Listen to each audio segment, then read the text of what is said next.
everything you ever wanted when you were down under is now attainable, achievable, something you can just create effortlessly. But it doesn't happen with pressure. It happens with the lightness and being one with the flowers, the beauty, the light. That's what takes you up there. All of this pressure, essentially this pressure cooker, accumulated into a character armor, a personality that I created of being really highly driven, work really hard, get it done, do, roll up your sleeves and just knock off the things that you need to do and be. But for those of you who are ready to not only scratch the veil, but peel off that motherfudging curtain off the window so your light can shine in, if you are willing to lean into that discomfort.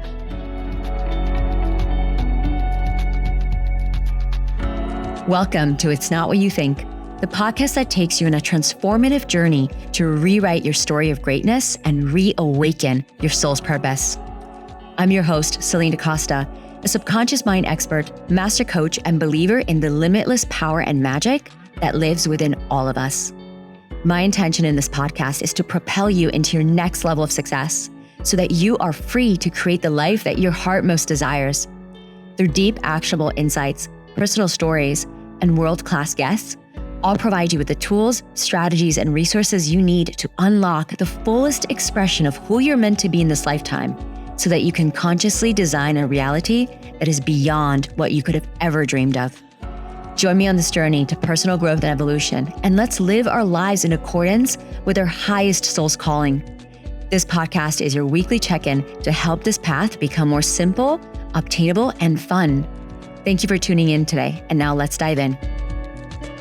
What I'm hearing from this story and how you transition from one thing and then another thing and then one death, one rebirth, one death, one rebirth.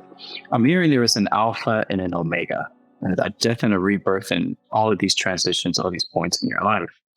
And I'm curious, looking at the macro, the big movement, becoming who you are, being who you are, expressing who you are.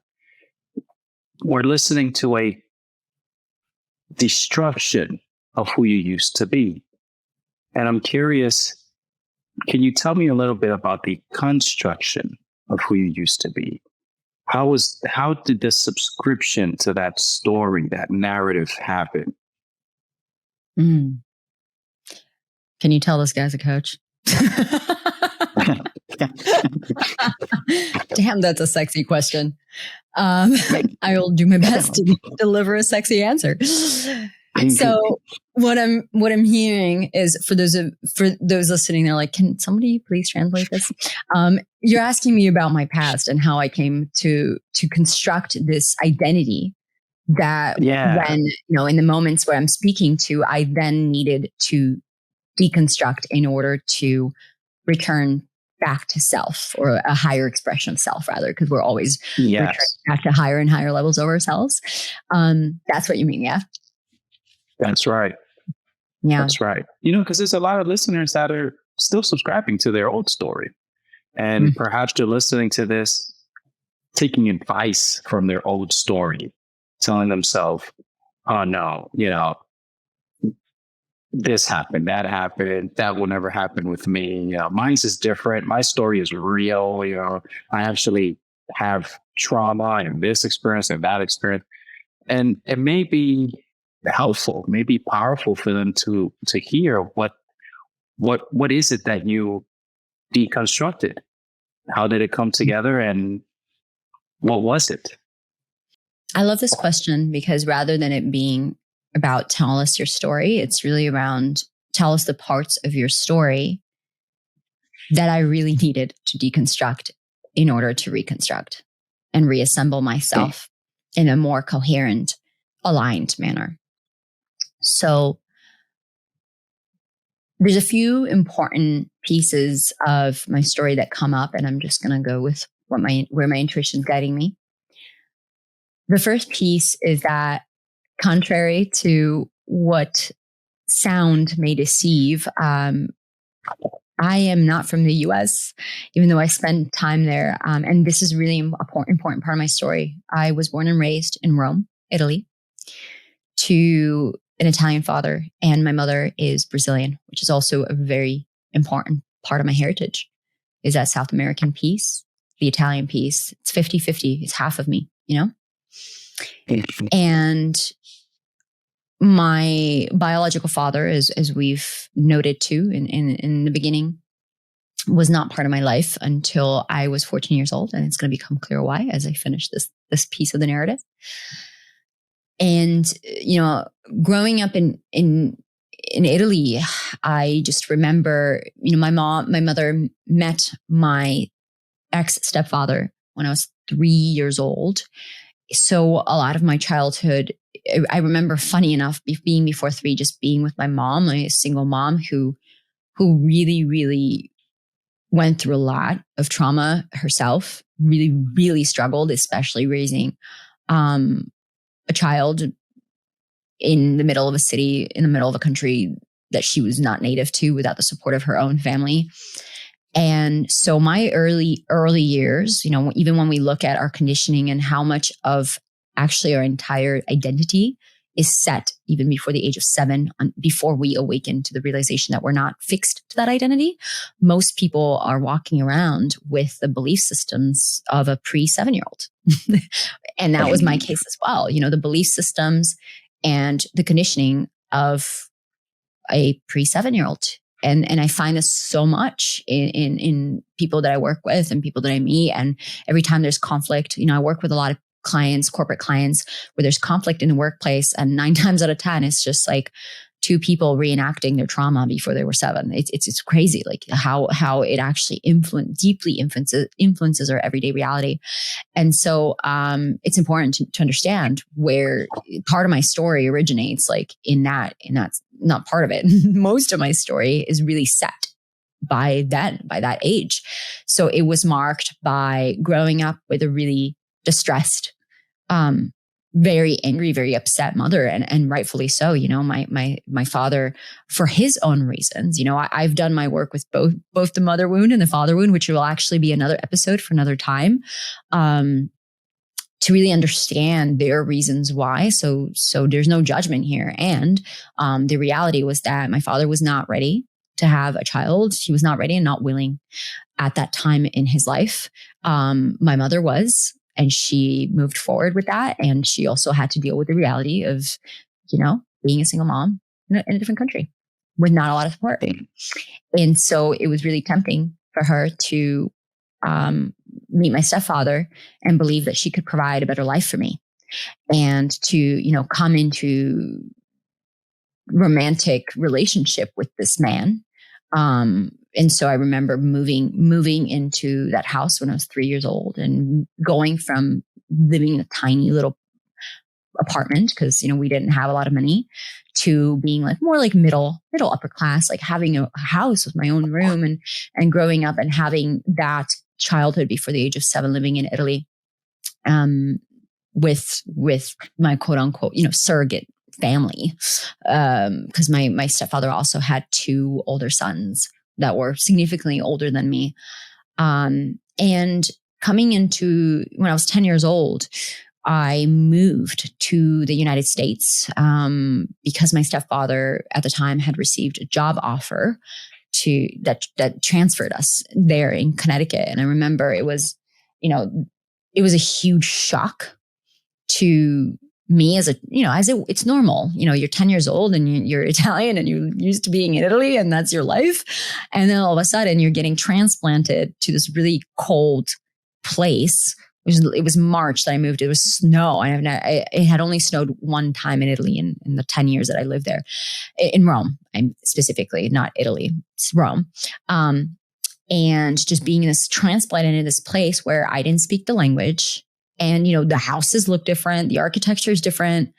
The people are different. The culture is different. Everything's different. I'm an only child, so I didn't have a sibling to share this experience or commiserate with. And just kind of being implanted into this completely different culture. And what really marks my childhood in that way is just remembering, like, damn, I like do not belong. I don't belong. I don't get it. What are these? I don't get the language. And I don't get why we're here.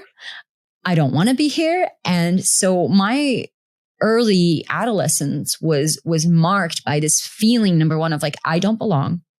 I am the black sheep. I literally don't speak the language. And this drive, which you guys might find a theme here, where I'm like, nope, I can't do this. I'm going to get to it. I'm going to get so good at English that I'm going to be a ninja and nobody's ever going to know where I'm from, which I've succeeded in, I think. Maybe a little too well, because now I have all these Americanisms. And as I travel the world, now I'm like, oh crap, I got to tone that down. Got to turn my Valley girl down. You know what I mean? Like, totally. Anyways, so I remember this drive from an early age of, no, I don't want to stand out like a sore thumb. I need to fit in. And even though I don't feel like I belong, I need to make it look like I belong. And that was the origins of my need to what is it that people expect of me right now? Just collecting data and information. What is expected of me? Okay. So I need to learn English so I don't look like I'm not getting judged as an immigrant. So I need to make sure I'm blending in. Okay. It seems like, I was living in Connecticut, like this, I don't know how many of you are familiar with suburb Northeast, but it has its own brand. It's just like the suburbs, the median income where in my high school, like medium income was like $200,000 or something like this. So it was a wealthy place, and we were not a wealthy family, right? So there was also that huge gap of my peers and colleagues being able to go on these really nice vacations, and their parents would pick them up in their BMWs, and my mom was like in her old Acura, with the scratches on the side, and there was a lot of things that as a child, like, we don't understand, like, why don't we have this kind of money? Why do I have a stinky packed lunch with Brazilian food inside while my friends are eating peanut butter and jelly? And just this constant getting bullied for being different, just so freaking bullied and made fun of and picked on constantly for being the one that stuck out I remember I was picked on because I wore the same pants 3 times in a row, because I didn't realize that in Europe, it's totally normal to dress your kids. Like, as long as the clothes aren't dirty, you can repeat clothes. In the US, not a thing. You got to wear a new outfit every single day. So just small things like that I needed to really be like, learn fast how to acclimate and how to assimilate myself into society as I perceived it, so that I could fit in. And so, working really hard. Oh, you need to work really hard because so many people here get into Ivy League schools. And so you want to prove yourself. And then, not only that, but you add on top of that the cultural expectations that I was facing at home, which is, my mom, she didn't go to a college, like an official university, and neither did my grandmother. So it's like, okay, well, you got to go to college, and your biological father's a doctor. Like, what are you going to do? And this like pressure that wasn't intentional, but it was still there culturally, just of, I need to make something of myself, and I need to make sure I'm pulling myself out of this situation also so I can support my entire family. Like, get out, like be the lawyer, like be the psychologist, be the person with a prestigious title. And so all of this pressure, essentially this pressure cooker, accumulated into a character armor, a personality that I created of being really highly driven, work really hard, get it done, do, roll up your sleeves, and just knock off the things that you need to do and be.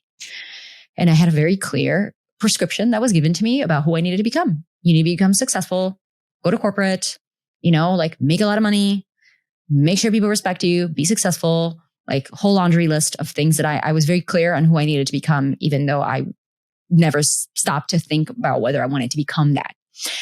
And as I was going through the motions of that, then there was things happening at home that just left a really deep imprint on my being. My mother,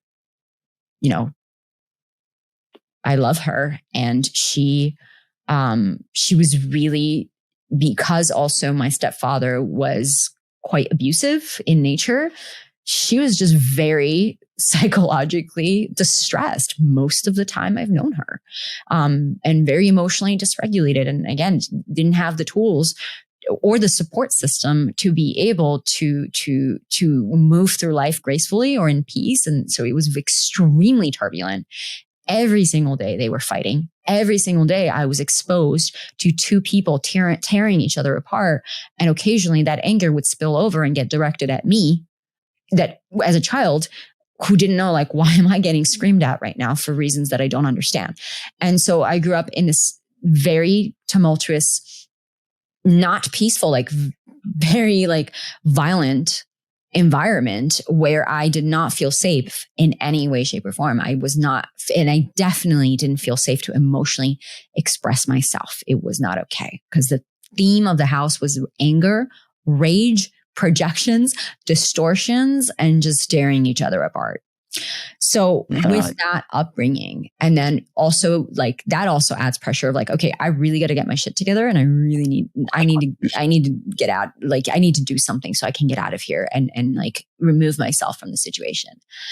And when I was 14 years old, there was a series of events that occurred that were extremely traumatic for me.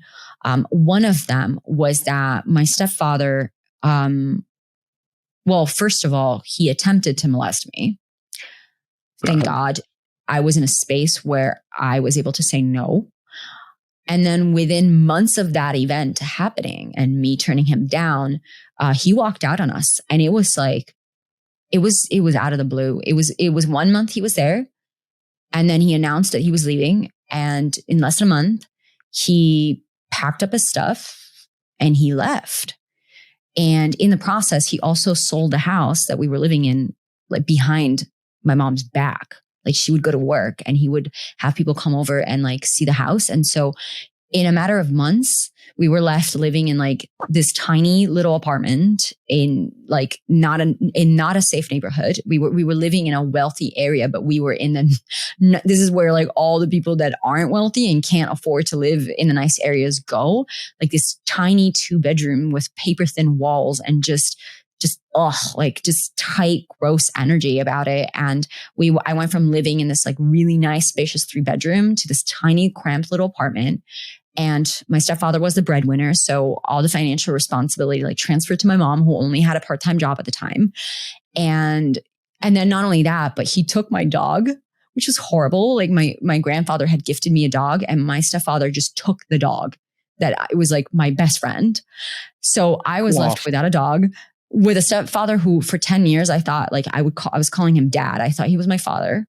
Walks out like with no explanation. My 14-year-old brain is like, this is all my fault. It's because I didn't like let him like molest me. And he left. What if I had just let him? Would he have stayed? So there's all these stories that I needed to heal like years and years later. And then there's the money issue, the scarcity, right? The like, we don't have enough money to live on. Just for context, it was around our income went from like, high. I don't know exactly how much my stepfather was making. It was 70, 80 grand a year. Like it was decent enough to afford like a good life for us, to, 20K, which, for some people, depending on which country you're listening from, might seem like a lot for a year. But in Northeast USA, that is not a lot. Like just, and the average rent is like $2,000 a month. So to live in that state was really tough. And to be in a state of like going from comfortable living to really uncomfortable living, living like pretty close to the poverty line, and then being in a position where I'm questioning myself as a 14-year-old. And now it's like me and my mom, and she's like super traumatized and angry as well. And I'm like absorbing all of that, because there's a lot of projections at me. It's leaving me in a space of like super, super, super, super, super, super high pressure now. And now I'm in this space of like, oh shit, like how does life actually work? And so, this stage of my adolescence was marked by, I remember being 14 years old and getting a part-time job because I wanted to things were so stressful financially that I wanted to remove myself from the financial equation. And so what I did to do that was I took on a part-time job, and I remember like talking to my school counselor so I could rearrange all my classes. Because we have like a couple of, in American high school, you have your core classes, and then you can have like electives, which are like courses like pottery or piano. Like you can choose, you have some free classes that you can choose from. And I remember asking my counselor, can we just rearrange my schedule so that I'm just studying until noon instead of 2 p.m. and I can take off those 2 hours instead of doing electives. I need to go to work. And I would leave school at like 12:30, and then I would work for 6 hours until like 6:30. I would go to the gym, do my homework, go to bed at midnight, and then wake up at 6 a.m. and go to school and do it all over again. And I remember that's when that cycle of workaholism really started to happen, because I wanted to make sure I could study, be a good student, take care of my body, go to the gym, take care of my body. And then also, make money and work. And so that kept going for until I was 18 years old. And I remember just thinking to myself, one day I'm going to make enough money, and one day I'm going to be able to get out of here. I need to get out of this town. And not to mention, I didn't like my environment. I didn't have a lot of friends. I didn't feel like I was seen or understood. I felt like I needed to hide. I couldn't have friends come over. I didn't want them to see the financial situation that I was in. I wasn't able to do field trips. I remember my high school peers would go to the basement after school and like drink beers and sneak it from their parents. And I wasn't able to do any of those social activities because I was working for most of the times. And so, my adolescence was really marked by this, like, just put your head down, get to work, get the thing done, and just check off the boxes. And it happened all the way through me turning 18 and then applying to college. And I was able to get a full scholarship to University of Pennsylvania, which is an Ivy League school. So I did it. I'm like, yes, okay, amazing. Now I'm going to the Ivy League. I'm on track. And I went into my Ivy League school and, did the same thing, studied really hard, got all A's. I forget the magna cum laude. I got one of the high cum laudes, 4.1 GPA, like really just went on becoming an all-star student, making sure that I was making the most of every single freaking penny of that education. And so I did that. And when I graduated from college, what was the next step? It was, okay, well, now I need to do the next thing that's on the list, which is I need to make sure that I am going and like going to a corporate job and making a name for myself and getting into the best. Like, it's not just a company. I need to get into one of the best companies. I need to make sure that I am following that career path tightly so I can be someone, so I can be okay, so I can be safe.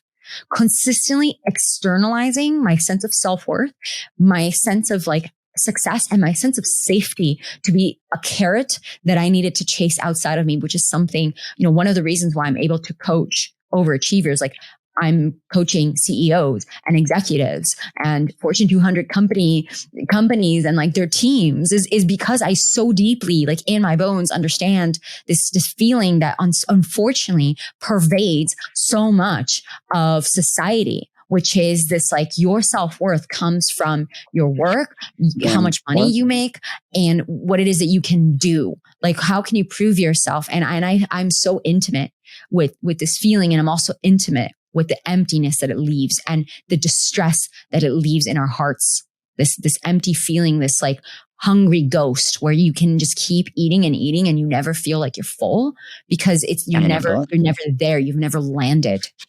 And so this is where you found me, Ralph, right? This feeling of I've been working my ass off to be here, and still I don't feel full. I don't feel fulfilled. Wow. And still there's something missing inside of me. And still I feel like there's something more. Is it another accolade? Is it more money? Is it like more validation? Like, what is it? What is it that I actually need? And I didn't know back then what I know now, which is what we've been talking about today, which is that thing that I needed is to come home to myself.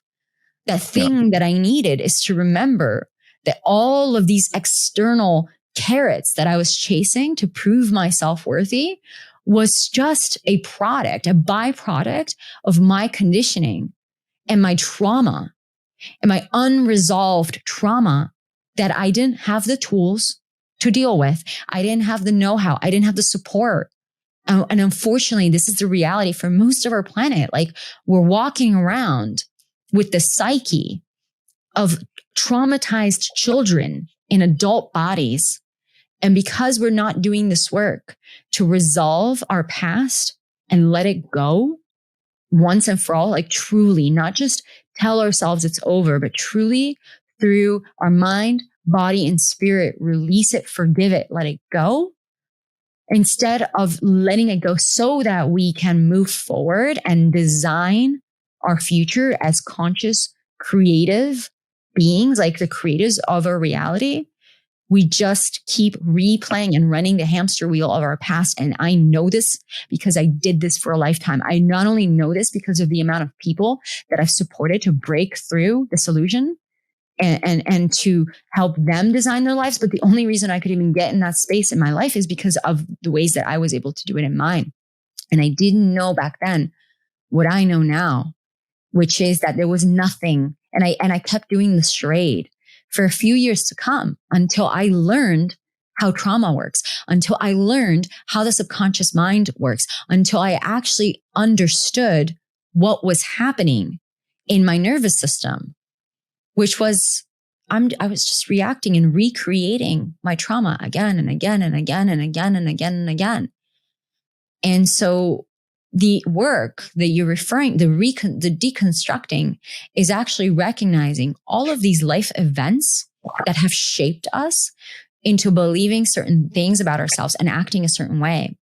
Because I believed that I was not worthy of receiving unconditional love, because I lived in an environment where unfortunately my caretakers were too there was just too stressed, like they were too overpowered by their own past conditioning. And this is how trauma gets passed on through generations.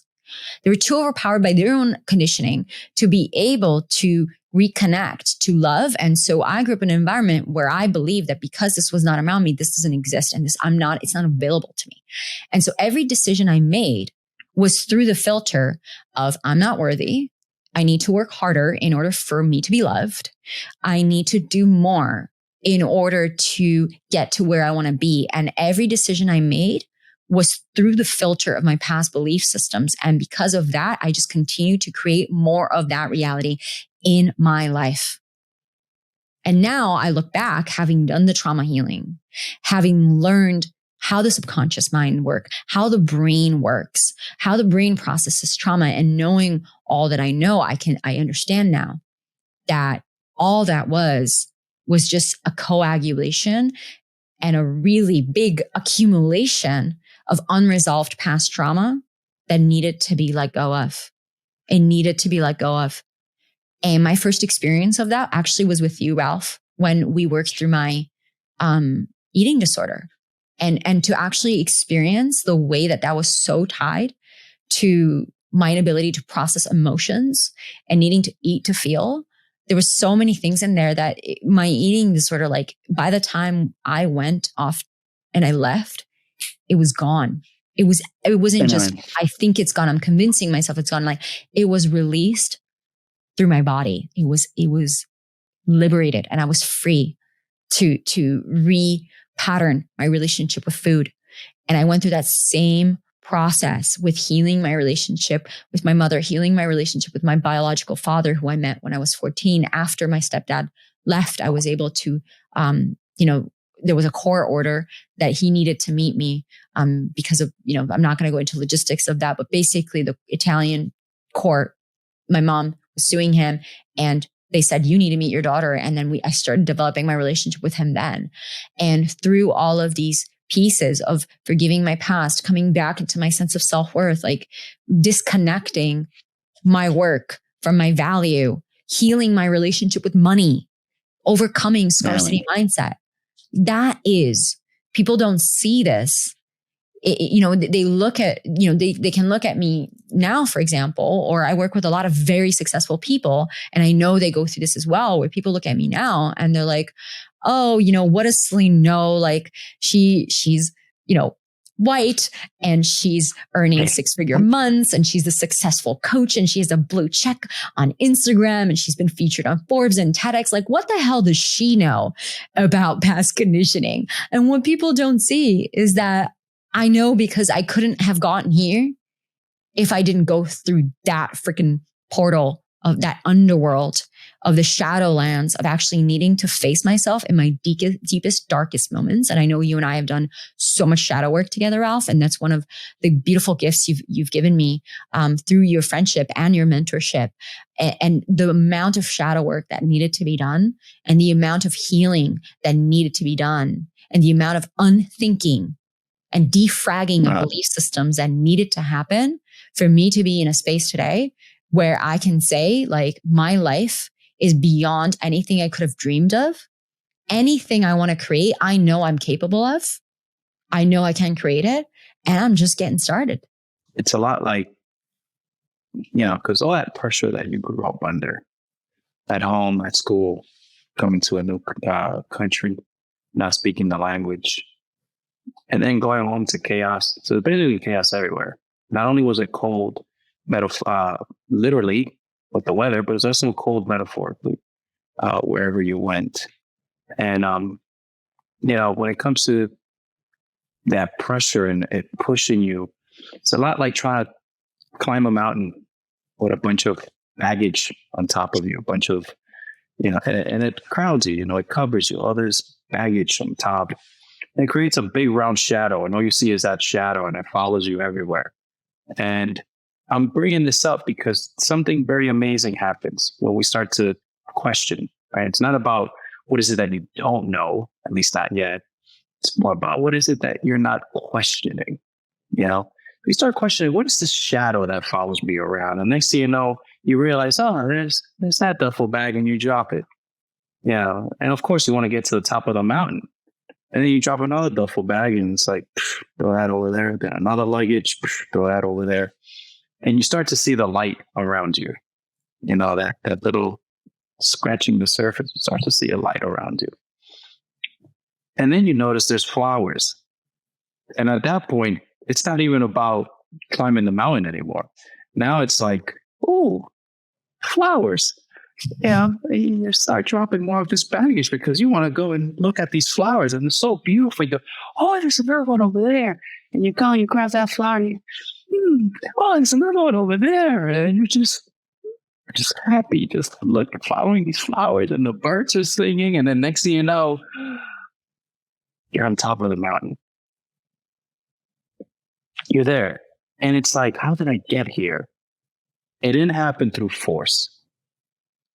It didn't happen forcing yourself and being pushed or pressured. It happened by letting go, questioning the shadows, seeing your light, observing the flowers. And as suddenly everything you wanted when you were down in the underworld, which ironically, that's what they call my hometown, the underworld. Ghetto place. It's so ghetto, they call it the underworld. It's unbelievable. Oh, you're the king of the underworld. Probably, I don't know. But, everything you ever wanted when you were down under is now attainable, achievable, something you can just create effortlessly. But it doesn't happen with pressure. It happens with the lightness and being one with the flowers, the beauty, the light. That's what takes you up there. Yeah. And with that said, for those that are still looking and all they see is a shadow around them, it brings me to this point. When we're doing this podcast, what is it that you're sharing with the world? What is the tool that you're giving them? What is the realization? Or better yet, what is it? What is it that you're empowering them with to help them let go of the baggage and notice the light, notice the flowers, and make your way towards whatever the top of the mountain is for you. Mm-hmm. Mm-hmm. Yeah. Tell us about that. I remember you telling me about the flowers in 2018, funny enough, and me being like, what the hell are you talking about? And I remember actually being like, the flower metaphor, you've been using this one and just thinking, just not getting it. I literally remember being like, I don't get what you're saying. And it's beautiful. It's a full circle moment because you're saying this now I have not heard you talk about this since then. And I'm like, oh, I absolutely understand now, because there comes a point where the baggage actually, you're not carrying it anymore. And I know, like, when I'm coaching, I just had a session with a client just a few days ago. She's like, oh my God, when does this end? Like, I feel like I'm just stuck in this anger and this resentment, and I don't know when my life will ever get better. And on that flip side, I've also had, and when she said that, I'm like, I'm not worried about you, because I can't tell you how many people have come into my world asking that same question. And now they're out there and they're like, oh my God, I never knew that actually there is a point where life gets better. I mean, I went through this process myself. I was in it for over 2 years, and thank God to mentorship.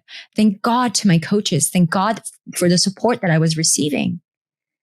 That not all of it paid, by the way, because I know that's a common objection as well. You can afford a coach and I can, like, what do I do? No, you can still find free resources. There's still angels that are supporting you. If you're opening yourself up to being supported, you will be supported. But the question is, you got to look and you got to say, I'm ready to do this work. I'm ready to, this podcast is free. And hopefully this will start to create this transformation for you, which is that there comes a point where all the duffel bags you're carrying, all the baggage you're carrying, you actually can choose to just open your hands and let it go.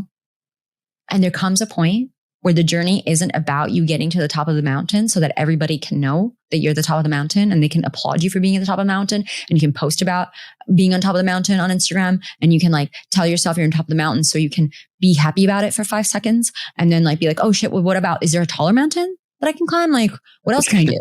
Right? It's not about that. It's about dropping the baggage and looking around you. And like you said, Ralph, saying, what a pretty flower. Ooh, oh my God, I'm going to pick a bouquet. Ooh, what if I pick a bouquet right now and then I bring it home and I'm going to take half of it and I'm going to give it to my friend that I'm meeting at lunch. And and then, okay, what if then I go that, ooh, there's a river, there's a creek right on the corner. I couldn't have known this if I hadn't gone flower picking. What's in that river? What if I drink from this river? Wouldn't it be fun if what if I just take off all my clothes and go nudie in the river? Right. And that's what it starts becoming about. I couldn't have confidently said this 2 years ago to you because I was still so very much in the process of asking myself, are these bags ever going to come off? Holy crap. Like, am I just stuck carrying this thing for all of eternity? But there is an end point. And I found that, and there's a point where you get to choose, even if you're like, I'm not complete carrying this bag, you can choose, I'm going to put this down. I'm going to go play with the flowers and I'm going to go and carry this a little bit more. And then there'll come a point where you're like, you know what? I'm going to let the whole thing go. And so the intention of this podcast, when it came through me, is to actually be able to open ourselves back up again to what is actually possible for us, when the choice is that actually I choose to walk the path of my highest possible soul destiny. What is the next step? And it came to me, it's part of one of my meditations every single morning. When I'm in my meditative practice, I ask this question. The potency of our questions starts to shape our answers, which starts to shape our life. And the question I ask myself every morning, I say, soul, guardian angels, spirit guides, ancestors who wish me well, I am committed to walking the path of my highest possible soul destiny. What is my next step? And sometimes my next step looks like letting go of something. Sometimes it looks like adding something. Sometimes it looks like doing nothing, just enjoying myself. Sometimes it looks like, hey, you know that thing you've been putting off? Do that today. It's just this art of listening to our intuition, which I refer to as the language of our soul, and speaking, learning to speak intuition, learning to listen to the way our soul is communicating with us and moving forward. But to do that, we need to start becoming aware of what is in the way. And so when the original name, and who knows, the name of this podcast might change. That's very possible. But right now, in this time, moment, and space, the title, It's Not What You Think, came from the space of what if it's not our belief systems, our past belief systems that need to drive the car? What if it gets to be your soul that's in the driver's seat? What are you pretending not to see? What belief systems are you indulging in that might not necessarily be true? What limitations are you defending unconsciously? I forget who says this, but maybe it's Tony Robbins, I don't remember, but it's, if you fight for your limitations, you get to keep them. And so through this podcast and through these episodes and through what's coming through, both through myself and with my guests moving forward in this podcast, my intention is to really give you the space, this container to come into these challenging, sometimes very uncomfortable topics, such as, what am I really supposed to do with my life? Sex, money, power. I'm going to be talking about all of those things. I'm going to be talking about all the things that maybe feel a little taboo or people don't want to talk about, because collectively we've created all these like super tight belief systems that everybody's nodding to, you're agreeing to, you're like, yeah, that makes sense. But no, it doesn't actually make sense. But because everyone else thinks it makes sense, I'm going to say that it makes sense. And my work here is defragging. It's defragging, deconstructing, and poking a hole in that veil and doing a little scratch and letting the light come in and having you decide, do I just want to patch this up and pretend like I didn't just see that or I didn't just hear that and just continue I'm going to keep going on like with my own belief systems. I don't want to know. I don't want to think about it. I want to continue living my life the same exact way, even though I'm not that happy with it. Like, that's probably not going to be who's listening, right? You're going to listen to this and you're going to get turned off, and that's fine. You're welcome back whenever you like. But for those of you who are ready to not only scratch the veil, but peel off that motherfudging curtain off the window so your light can shine in, like, this podcast is for you. If you are willing to lean into that discomfort, to lean into that fear of, this is so uncomfortable and I don't want to think about this. And I'm like, this so goes against everything I've thought, everything I believed in, everything I subscribed to in the past. But you know what? There's that intuition inside of me that says, maybe there's something more here. Maybe there's something for me to learn. Even if I don't agree with Celinne or whoever's speaking, even if I choose not to just subscribe to this belief system, I can at least now be open to other possibilities. This is not about me selling you into my belief systems. I am going to share with you my belief systems. But my commitment to you is that the belief systems I'm sharing with you, I've chosen. I have consciously chosen them, and I'm choosing to share them with you. And the ones that I'm not choosing, I'm monitoring and catching and defragging and resolving so I can bring my unconscious back into the conscious and continue to walk and talk as a conscious creator of my life. And so this is for you. If you want to walk that path with me, if you want to come and hang out on this journey, shoulder to shoulder, let's hang out. Let's have stimulating conversations. Let's challenge collective and individual belief systems so that we can grow and expand to new ways of thinking, to new possibilities. And at the end of every episode, you get to choose. Okay, I choose to be open-minded to this, even though I don't subscribe to this belief system. Or this is a nice belief system. I'm going to tweak it, adjust it my way, and this is what I'm going to subscribe to. Or it might be as simple as, that's a really good thought. I'm going to, marinate with it, and I'm going to keep my mind open to it. So whatever that looks like for you, my intention with this podcast is that you're really able to come back into your conscious creator and take every step forward as that creator, making your own choices around what belief systems serve you and choosing to the ones that you're thinking that don't serve you, leave them behind and keep walking forward to your destiny, because that's where you belong. Soul to soul, I know that to be true about me. I know that to be true about you. This is where you belong. You belong to love. You belong to fulfillment. You belong to joy. You belong to connection and healthy relating and creating a life that you enjoy and love and just sets your heart on fire. You belong to the spark of your soul and everything that is connected to seen and unseen realms. So I'm just here to be a little jester, poke holes in things, and offer a new perspective of being through my own experience. And also the experience that I've had coaching thousands of people around the world and really supporting a lot of people to take this journey in their own life. So that's what I'm here for, with fun, humor, and also piercing honesty and transparency. I love that a lot. And my favorite part of it is that at the end of every episode, the listener gets to choose. And the choices we make are always a reflection of our commitment. So at the end of this episode, we basically, the listeners, they get to see what they're committed to. They're committed to the old story, walk away, or they're committed to creating a new story and follow the road. Go ahead, look at the flowers. There's more up the hill. Just keep going. Yeah. That's my favorite part. Mm-hmm. And this is what, when, you go to my website, which is CelinneDaCosta.com, you see the first thing is become the best story you've ever told.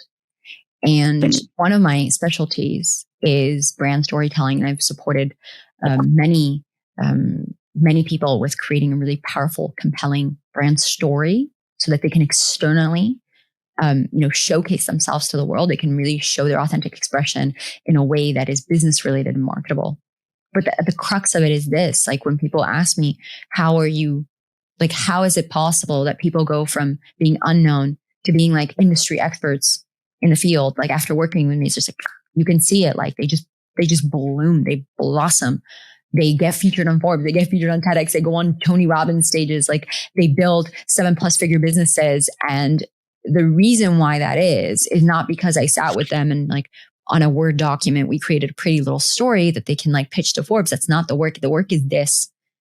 It's what you're saying to, it's like becoming the best story you've ever told, not telling the best story you've ever told, becoming the best story you've ever told. And the story then flows out effortlessly.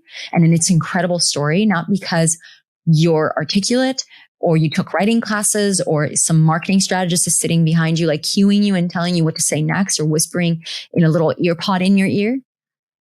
But it flows effortlessly through your soul and through your authentic expression because you have become that story through the choices you've made and the way that you have chosen to move forward.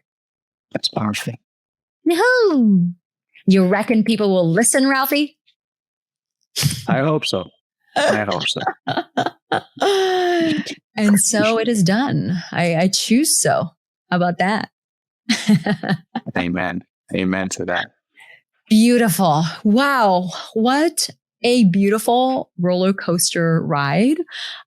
Ralph, thank you so much for pulling this out of me. I don't think there's many people in the world that I can sit in a room with and I can answer in the level of vulnerability that I did today. I mean, I've told stories today that I've never, in all the interviews I've done, podcasts, articles that I've been in, videos that I've done, Instagram stories that I've been on, like this, there's many things in today's episode that have never been spoken out loud. So thank you so much, Ralph. And for those of you who have made it through this introduction to me, your host, and what it is that this podcast is going to be about, well, the choice is yours. If you're listening to this and you're like, okay, I'm sold, Celinne. I am sold. Then the next steps look like this. They look like, first, make sure that you subscribe to this podcast so that you get notifications when new episodes come out. If you've loved these first 2 episodes, what I will also ask of you is, can you leave a 5-star review and let us know what you thought about this podcast in the review? Why? Well, you know why, because when we get strong ratings, what that means is that it bumps us up in the chart, which means more people can find us, more people can listen to this, more people can subscribe to this podcast. And not only that, we can also invite in some really epic guests who can come in and really support us through the journey that is going to be this podcast. And so I would so deeply appreciate that review. It only takes a couple minutes, and all the links are going to be below. And another step, what's the other step? The other step would be if you're like, okay, I freaking loved this, capital letters, and you really want to share your insights in a bigger way, make sure that you screenshot this episode and that you tag me and Ralph. All of the details for Ralph are going to be in the show notes. For me, it's at Celinne Da Costa everywhere. So I would love to see you on Instagram, and I'd be happy to also repost, reshare what you share with us. And last but not least, I'm going to give you some homework, which is to go off on your own and really reflect on what came up today for you. And my curiosity is, what is the life that you desire? What it is that you want to create in your life? If I were to give you, not that my permission matters, but if I were to say, hey, you have my complete permission to dream as far and wide and wildly as you desire, what does that dream life that you want to create look like?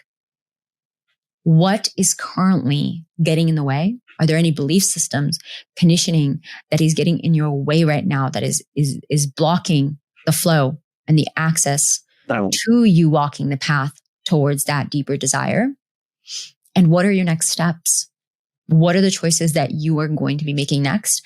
And that choice can be as simple as subscribing to this podcast and coming online, because if you don't do it today, I promise you, by sticking with me, you're going to make some big choices in your life and you're going to make some shifts as long as you choose to.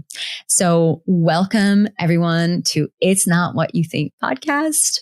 I'm so excited for everything that it will be unfolding through this series and the next series and the next series and the future for as long as it lasts. And Ralph, thank you so much for your beautiful, gorgeous presence. My pleasure. Thank you for having me. Till next time. Thank you, beautiful humans, for tuning in to today's episode of It's Not What You Think. If you loved what you received today, make sure to subscribe so that you don't miss out on future episodes, and leave us a review on Apple Podcasts, as it helps us reach even more amazing listeners like you. If we aren't already connected on social media, come receive even more tips and inspiration by following me on Instagram at Celinne Da Costa, or visiting my website at CelinneDaCosta.com. After listening to this episode, I invite you to take a few moments to reflect. What stood out to you? What were your key takeaways or breakthroughs? And if there was one action step you could take from this, what would it be? Thank you again for joining me on this journey. I'm sending you so much love, and I can't wait to connect in the next episode. Until then, keep sharing your unique gifts and living out your most magical life. Yoo-hoo! You know I love you. We were just in the break in between. We're like, I love you. No, I love you more. I love you more. I love you 100. I love you 1,000. And then Chris, can you just cut? So whenever I start, so I'm not fumbling, we'll start with when I pick. Okay. Love Celinne like Kanye loves Kanye. Like you gotta love yourself like love Celinne like Kanye loves Kanye. So you hear the song again, it's like nah, nah, nah, nah, nah, nah. The Bruno Mars one came up first. I was like, can I come up with a more eloquent? Clearly it's gonna be just this one.